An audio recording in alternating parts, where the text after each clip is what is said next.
በመጨረሻም እዚህ ብልቃጥ ውስጥ ያለው ታውቋል። ገዳይ መርዝ ነበር። ምን ጭራሽ አንቺን ሊያስገድለኝ ነበር ማለት ነው እንዴ? ለኔ እኮ አይደል ሽባ አድርጎ የሚያስቀምጥ መድኃኒት ነበር ነው እኮ ያለኝ። ስለዚህ አንቺ ልጅሽን እስክታገኙ ድረስ እኔ የሞትኩ ማስመሰል አለብኝ ማለት ነው። አልገባኝም። ቆይ ለምንድን ነው እንደሞት የምታስመስለው? ምክንያቱም ሳሮን ይህን ስራ እንደሰራችው ለታስመስለን የግድ ልጇን ማስመለስ አለብን። በእርግጥ በጣም ከባድ ነው፣ ግን የግድ ይህን ድራማ መስራት አለብን።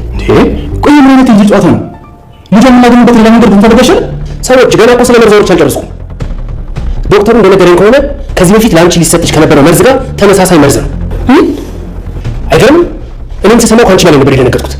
ይሄ መርዝ እንደተወሰደ ከትንሽ ደቂቃ በኋላ ከደም ውስጥ አለ።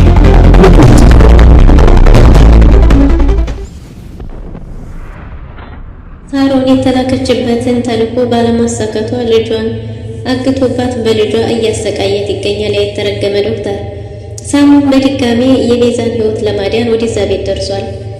ሱራፌል ስለ መድኃኒቱ ተመርምሮ ምንነት ሲነገር ከዚህ በፊት የነበረው መድኃኒትና የአሁኑ መድኃኒት ተመሳሳይ እንደሆነ ሲነገረው ሱራፌል በጣም ተደናግጧል። ሱራፌል መጸጸቱ አሁንም ከአንገቱ በላይ የውሸት ይሆን?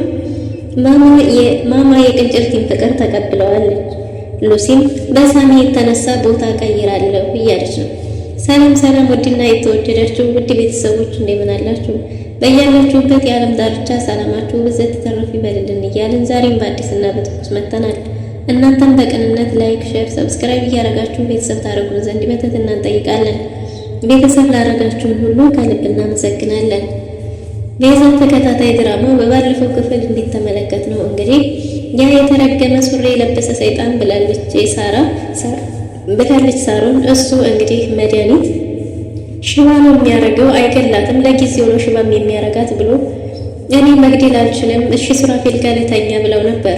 እሱን እድል አንዴ ያስመልጠሽዋል። አሁን እሱን አልፈልግም፣ የምፈልገው ቤዛን እንድትገደል ነው ሲላት፣ በጭራሽ ቤዛ ላይ ይሄን ላደርግ አልችልም ስትል ልጇን ትገደል ሲል ፊት ለፊቷ እናት አይደለች እያለቀሰች እግሩ ላይ ወድቃ ብትለምነውም የተረገመ ዶክተር ግን እሺ ሊላት አልቻለም። እናም እንግዲህ አማራጯ እሺ ብላ መቀበል ቢሆንም ይህንን በምትጠጣው ወይም በምትበላው ነገር አድርገሽ ስጫት፣ ነገር ግን ሽባ አድርጎ ያስቀምጣታል እንጂ አይገላትም ብሎ ነበር የሰጣት። እሷም ምን ላድርገው እያለች እዛው ተንበርክካ እያለቀሰች ነበር። እውነት ለመናገር የሳሩን ትወና ሳይሆን የሚመስለው እውነተኛ ታሪክ ነበር የሚመስለው። በጣም ነበር የምታሳዝነው። ከልቧ ነበር ስታለቅስም ስጮህም የነበረው። የእውነት የችሎታ ብቃቱ የትወና ብቃቷንም አለማድነቅ አይቻልም መቼስ ሳሩንና በጣም ስታለቅስና ስትጮህ ታሳዝን ነበር። ሳሚ ደግሞ ከርቀት ሆኖ በቪዲዮ እየያዘ ስለነበረ በኋላ ዶክተሩ ከሄደ በኋላ አጠገቡ ቆሞ ራሱ ስታለቅስ ምንም ያየችው ነገር አልነበረም። እናም ከቆይታ በኋላ ሳሚ አጠገቧ ቆሞ ስታየው እሷም ምንድነው ምን እያለች ነው ይሄ የተረገመ ዶክተር ምንድነው ብሎ አጥብቆ ሲታት መናገር ባትፈልግም ነገር ግን ማን ልትገይ ነው ምንድነው የሰጠሽ እያየሁሽ ነበር ለካ አንቺ መሰሪ አንቺም ከሱ ጋር ነበር ምሰሪው አሳምሽ ከርተሽ ነበር ማለት ነው እያለ ቢጮህባትም እሷ ግን ቤዛን አሁንም በድጋሚ ይሄው ህይወቷን አተረፍከው የሚል ልጅ ህይወት ማን ያትርፍልኝ ለኔ ልጅ ማን ይድረስላት እያለች አሁንም ማልቀሷን ቀጥላለች። መረጋጋት አልቻለችም። እሺ ተረጋጊና የተፈጠረውን ነገር ንገሪኝ። ምንድነው ያለሽ? ልጅሽ ምን አረጋለሁ ነው ያለሽ? ቤዛንስ ምንድነው ላርጋት ያለው? ቤዛን ምን እንድታረጊያት ነው? ቤዛን ነው ሱራፌልን ነው? ለማንኛቸው ነው የተሰጠሽ ብሏት ነበር።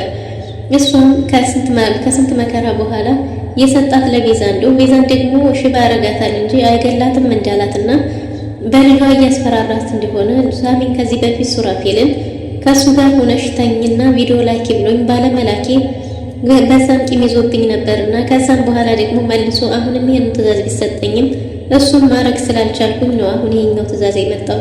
ስለዚህ አሁን ደግሞ ልጄን ይዞብኛል፣ በልጄ እያስፈራራ ነው፣ ልጄ ልትሞትብኝ ነው፣ ለልጄ ማን ይድረስላት?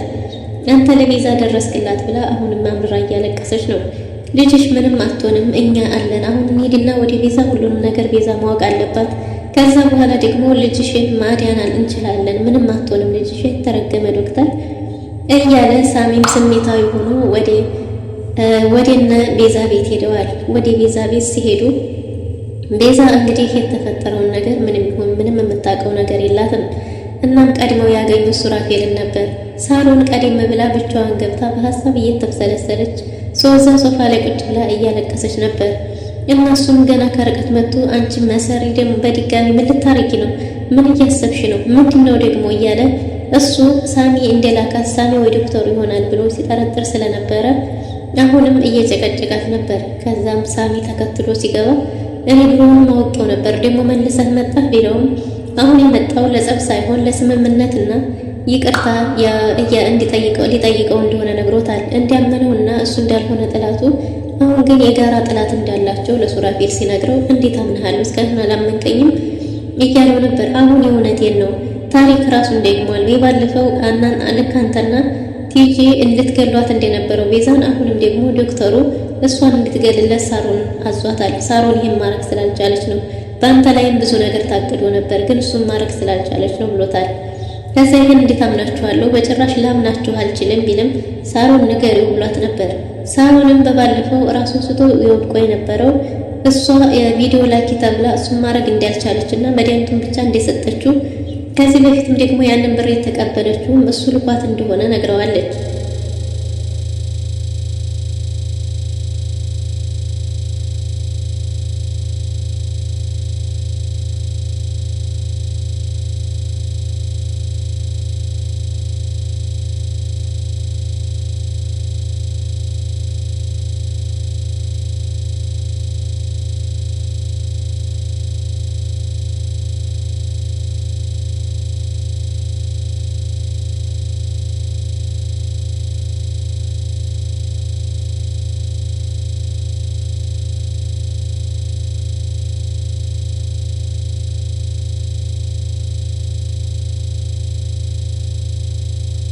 እና ለዛ ደግሞ ቪዲዮ አለኝ ማለት ሲለው ልክ የኔን እንደባለፈው እንዳያስከው ነው ሲለው አሁን ልክ ያንተን እንዳያስኩት የእናንተ እንዴት ተከታተልኳቸውም የእነሱን በቪዲዮ መረጃ አለኝ ብሎታል።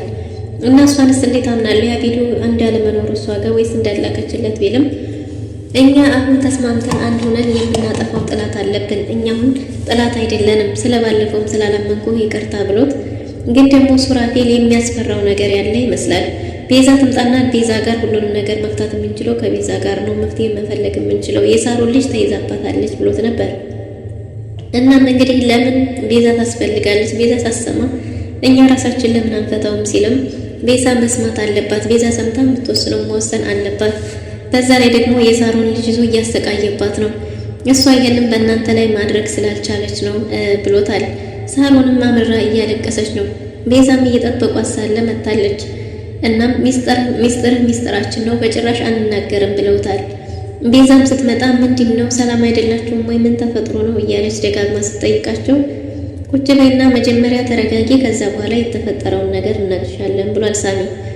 እና ቤዛም ከተቀመጠች በኋላ ምን ተፈጥሮ ነው አስጨነቃችሁኝ ንገሩኝ እያለች ነበር።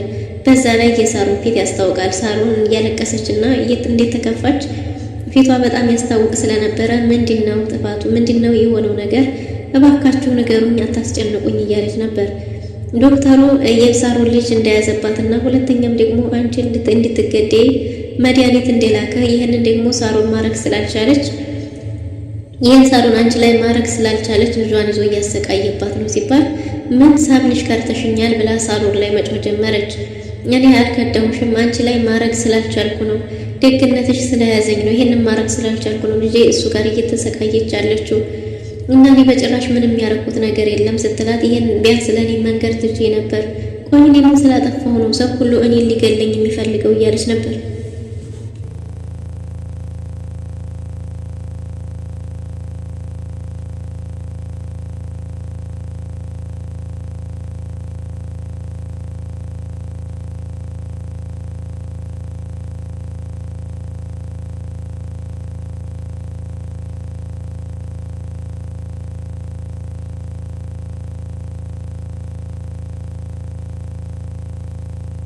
እና አሁን ወደ መፍትሄው ነው መሄድ ያለብን፣ ምክንያቱም የሳሮን ልጅ እዛ እየተሰቃየች ነው፣ እሱን መርሳት የለባችሁም እያሉ ነበር። አሁን መድኃኒቱን መጀመሪያ ማስመርመር አለብን የሚል ጭቅጭቅ ተነስቷል።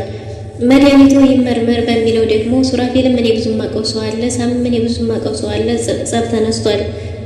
በሌላ በኩል እንግዲህ ሉሲ በሳሚ የተነሳ አካባቢ ለቀቅ መሄድ ያለብኝ፣ እሱ በጭራሽ መጣ ስለው ይሄዳል፣ ያዘኝ ስለኝ ይለቀኛል፣ ለቀቀኝ ስል ደግሞ መልሶ ይዘኛል።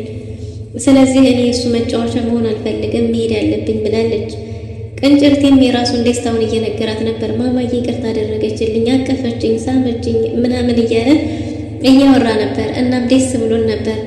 ስለ ደስ ስላለ ደስ ብሎኛል። እኔም አንቺስ በሳሚ ተስፋ ቆረሽ እንዴ እያለት ነበር።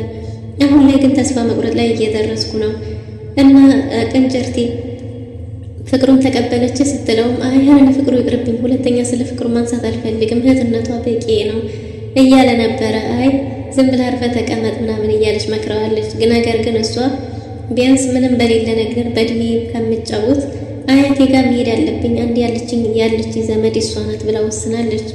በጭራሽ እንደዛ ማድረግ የለብሽም እያላት ነበረ። እናም ሳሚና ቤዛ እንዴት ተገናኙ አንድ ላይ ሲሳሳሙ እንዳያቸው ሲነግራትም እሷ ሄዳለሁ ስላለች የእውነት ቆርጦልኛል ስላለች እሱ ለመፈተን ነበር። እሷን በድጋሚ ደንግጣ ስትጮህ እንዴ ቆርጦልኛል አላልሽም እንዴ እያለ ሙድ እየያዘባት ነበር። እናም እንግዲህ ሉሲና ቅንጭርት ይሄንኑ እያወሩ ሳለ ሳሚም ደግሞ ማነው ቅንጭርቴ ስለ ሱራፌል የማውቀው ትልቅ ሚስጥር አለ እያለ ነው። ይሄ ሚስጥር ግን በጭራሽ ለማንም አልናገርም፣ ማማን ማሳከም ይኖርበታል፣ የኔና እሱ ጉዳይ ነው እያለ ነው። ይሄ ሚስጥር ምን ይሆን? የእውነት ሱራፌል አሁንም አልተቀየረም ይሆን? ማለት በመድኃኒቱ ማስመርመር ራሱ ሳሚና ሱራፌል በጣም ተጣልተው ነበር። አሁንም አላመነኝም ማለት ነው እያለ ቤዛ ለራሱ እኔን ማስመርመር ያለብኝ እያለ ሲያወራ በድብቅ እየተከታተላቸው ነበር የነበረው። ስለዚህ ሱራፌል አሁንም ተንኮል እያሰቡ፣ በዛ ላይ ደግሞ ቢዝነሱን እኔ ባንቀሳቀስ እያለ ነው። አንቺ አርፈሽ ተቀመጪ ቤትሽ ሁኚ እያላት ነው። እሷ ደግሞ ለምን አብረን አናንቀሳቀስም እንዴ? ድሮ እስከ ዛሬ ድረስ የእናትና የአባቴን ሀብት ያስቀጠልኩት ዛሬ ያደረስኩትን አይደለሁም ወይ? ስለዚህ ደካማ ነሽ እያልከኝ ነው ወይ በሚል ጭቅጭቅ ተነስቷል። እኔ ቤቱን በስምሽ ሳዞርልሽ ይህን ብዬሻለሁ ወይ እያለ ነበር። ከዚህ በኋላ የከሌና የከሌ የሚባል ነገር አይኖርም፣ ሁሉንም ንብረት በጋራ ነው የምናንቀሳቅሰው ብለዋለች። ነገር ግን ሱራፌል ደግሞ በራሱ የድርጅቱን ሆነ የሆቴሉን በስሙ አድርጋለት ራሱ በራሱ እንዲያዝ ፈልጓል። ይህ ነገር ከምን የመነጨ ይሆን? ሱራፌል የእውነት ተጸጽቻለሁ ያለው የውሸት እያስመሰለ ይሆን? በዛ ላይ እንግዲህ ሳሚ ለሉሲ ደውሎ ታሪክ ራሱን እንደደገመና ቤዛ ጋር እንዳለ ነግሯታል። ታሪክ ራሱን ደግሟል እያለኝ ነው እያለች እነሱም ግራ ተጋብተዋል። መልሶ ሱራፌል ሊገላት አይደለም አይደል? መቼስ እንደዛ አይሆንም እያለ ነበር።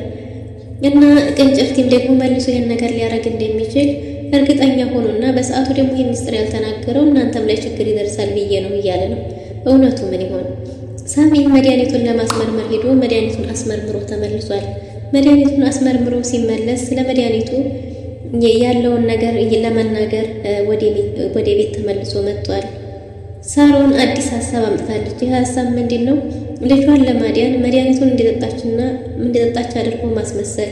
ይህ ሀሳብ እውነት ይመስላል። አዲስ ሀሳብ አምጥታለች ሳሮን እያለችው ነበር።